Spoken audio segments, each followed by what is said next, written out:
The Tar Heels are looking to say good riddance to this bye week. New reports of dysfunction and fractures in the culture of the football program are popping up nearly every day. In one big headline today, Tar Heel running back Caleb Hood announced he's retiring from football.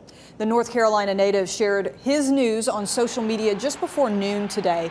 Hood has dealt with injuries throughout his career, though he did not give a reason for this decision. Belichick released a statement wishing Hood the best. WRL's Sean Gallagher is live at Kenan Stadium. And Sean, what more are we learning about conversations around the program? Yeah, well, the student body president is calling for an independent review of the program after all of this dysfunction. Adolfo Alvarez wants people to remember when the players walk through these gates and onto the gridiron on game day, they are still student athletes. Emphasis on the student first, and why he wants them to look into these fractures and dysfunction within the team. The criticism coming in this week of the Belichick football program isn't out of the blue at Carolina.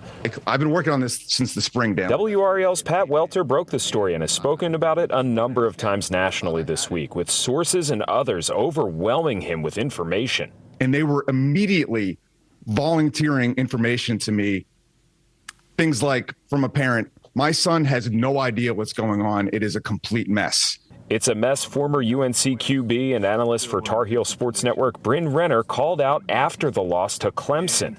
You just see a lack of motivation on the sideline. You see a lack of sense of urgency from coaches and players. And it's not just urgency the coaches are lacking. It appears to be discipline as well. The university suspended cornerbacks coach Armand Hawkins for violating NCAA rules related to extra benefits. But he's also being investigated further for what the university called potential actions detrimental to the team and university. I tried to reach him directly, but he declined to comment, pushing me to the sports information director for any statements on his status. I have no idea how you get out of this. The university's former vice chancellor and provost recently sued the university, accusing it of violating open meetings laws in relation to the negotiations about hiring Bill Belichick.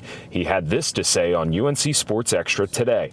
And I think sometimes when you make a bet that's almost all or nothing, you might end up with the nothing. And I won't say we're there, but I think the bet has not paid off in the way that people were hoping. But football's foundational fractures have found its way to the faculty. It was frankly demoralizing to a lot of faculty to see that kind of investment made in athletics when we're struggling.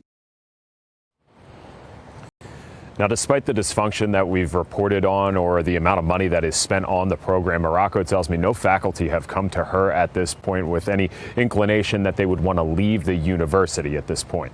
In Chapel Hill, Sean Gallagher, WRAL News. Thank you, Sean. Let's put